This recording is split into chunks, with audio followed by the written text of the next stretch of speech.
Bismillahirrahmanirrahim. Assalamualaikum warahmatullahi wabarakatuh. Selamat pagi dan salam sejahtera untuk kita semua. Saya Dina, mahasiswa keperawatan dari Stikes Geraha Edukasi Makassar. Di video pembelajaran kali ini saya akan menjelaskan tentang jenis-jenis luka.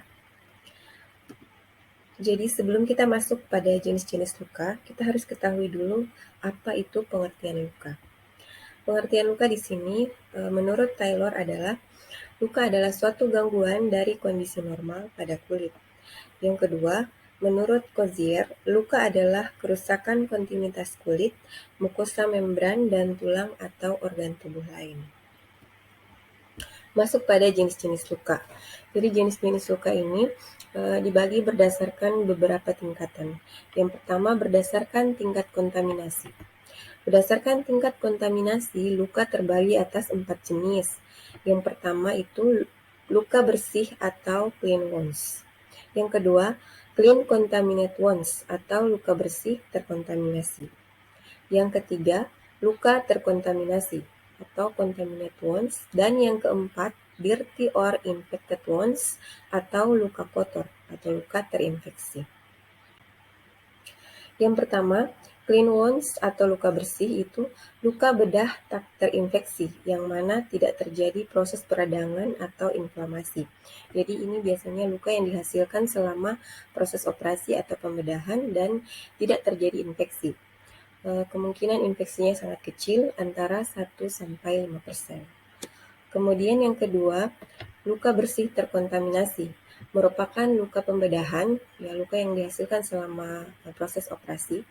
Kemudian kontaminasi pada luka ini bisa terjadi, namun bisa juga tidak.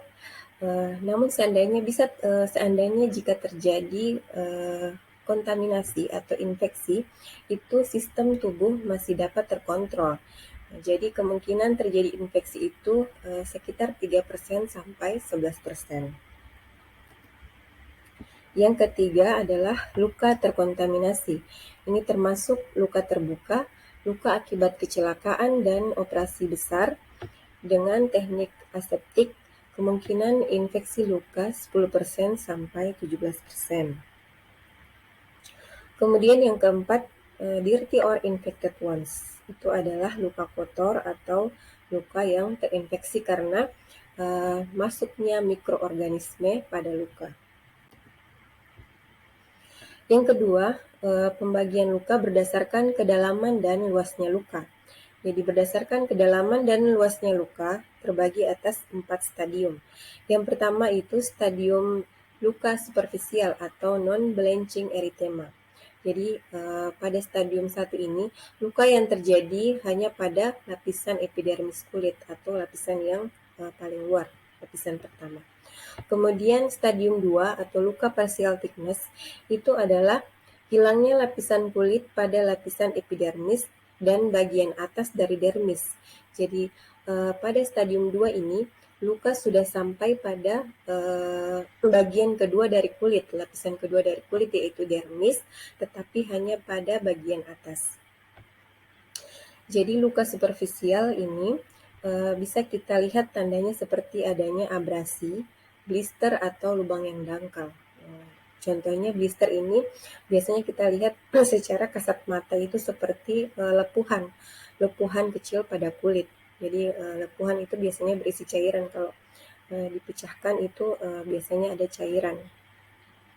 Yang ketiga itu stadium luka yang ketiga yaitu luka full thickness, yaitu hilangnya kulit keseluruhan meliputi kerusakan atau nekrosis jaringan subkutan yang dapat meluas sampai ke bawah tetapi tidak melewati jaringan yang mendasarinya. Jadi lukanya sudah agak dalam ya, sudah sampai pada jaringan subkutan, tetapi dia tidak melewati jaringan tersebut. Luka sampai pada epidermis, dermis, dan fasia, tetapi tidak mengenai otot. Ini tanda dan gejala atau klinis yang bisa kita lihat itu adalah suatu lubang yang dalam dengan atau tanpa merusak jaringan di sekitarnya. Yang keempat yaitu stadium full thickness, luka yang mencapai lapisan otot, tendon, dan tulang, dengan adanya kerusakan yang luas. Jadi kalau stadium 4 itu sudah terjadi dekstrusi atau kerusakan yang luas. Kemudian yang ketiga, tingkatan luka berdasarkan waktu penyembuhan luka. Itu terbagi menjadi dua, yaitu luka akut dan luka kronik. Jadi luka akut itu adalah luka dengan masa penyembuhan sesuai dengan konsep penyembuhan yang telah disepakati. Maksudnya di sini adalah konsep penyembuhan yang telah disepakati oleh beberapa ahli, yaitu luka tersebut sembuh secara normal, tidak ada gangguan apabila luka tersebut waktu penyembuhannya kurang dari 6 bulan.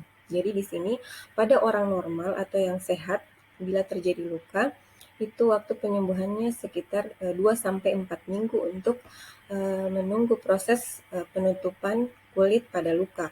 Dan proses itu berlangsung hingga 12 minggu untuk menunggu kekuatan otot pada penyembuhan luka tersebut. Kalau sudah 12 minggu maka akan terbentuk biasanya kalau pada proses penyembuhan sekunder biasa terjadi scars atau bekas luka. Kemudian pada luka akut, bila dia terjadi infeksi atau terpapar mikroorganisme, maka terjadilah kegagalan dalam proses penyembuhan luka yang tadinya hanya bisa memakan waktu hanya kurang dari 6 bulan karena akibat proses infeksi bisa menyebabkan prosesnya memanjang. Nah, kalau prosesnya memanjang maka dia masuk pada tahap luka kronik, yaitu luka yang mengalami kegagalan dalam proses penyembuhan karena beberapa faktor. Ada faktor eksogen, ada faktor endogen. Faktor eksogen itu faktor dari luar ya, seperti yang saya jelaskan tadi, terpapar mikroorganisme. Kemudian faktor endogen itu faktor dari dalam, yang bisa jadi karena nutrisi atau proses penyakit dari orang tersebut. Kemudian yang berikut adalah mekanisme terjadinya luka. Jadi jenis-jenis luka berdasarkan mekanisme terjadinya itu ada 7. Yang pertama luka insisi. Luka insisi itu terjadi karena teriris oleh instrumen yang tajam, misalnya pada saat pembedahan ya. Kemudian luka memar. Luka memar atau contusion terjadi akibat benturan karena tekanan. Manifestasinya itu cedera pada jaringan lunak, perdarahan dan bengkak. Jadi kalau pada luka memar ini terjadi pecahnya pembuluh darah kecil. Nah, itulah yang biasa menyebabkan adanya memar dan bengkak. Kemudian luka lecet atau abrupt wound, luka akibat gesekan kulit dengan benda lain, biasanya benda yang tidak tajam. Kemudian luka tusuk, yaitu luka akibat benda seperti peluru atau pisau yang masuk ke dalam kulit dengan diameter yang kecil. Kemudian luka gores atau lacerat wound, luka akibat benda yang tajam misalnya kaca atau kawat. Kemudian luka tembus. Luka tembus atau penetrating wound itu luka yang menembus organ tubuh. Jadi kalau luka tusuk tadi itu diameternya kecil, kalau luka tembus ini diameter awalnya itu kecil tetapi di bagian ujung dalamnya itu sudah melebar karena dia sudah menembus organ tubuh. Kemudian yang ketujuh adalah luka bakar atau kombutsho. Luka bakar atau kombutsho ini adalah cedera di kulit yang disebabkan oleh paparan panas, baik dari api maupun sinar matahari, kemudian bahan-bahan kimia seperti aki mobil, kemudian zat-zat iritan lainnya ya, misalnya kayak klorin di kolam renang. Nah, itu juga bisa menyebabkan iritasi pada kulit. Nah, akibatnya nanti masuk dalam kategori luka bakar dan ataupun luka biasanya juga karena sengatan listrik. Ya, mungkin itu sedikit penjelasan dari saya. Terima kasih atas perhatian dan terima kasih atas waktunya sudah menonton video dari saya.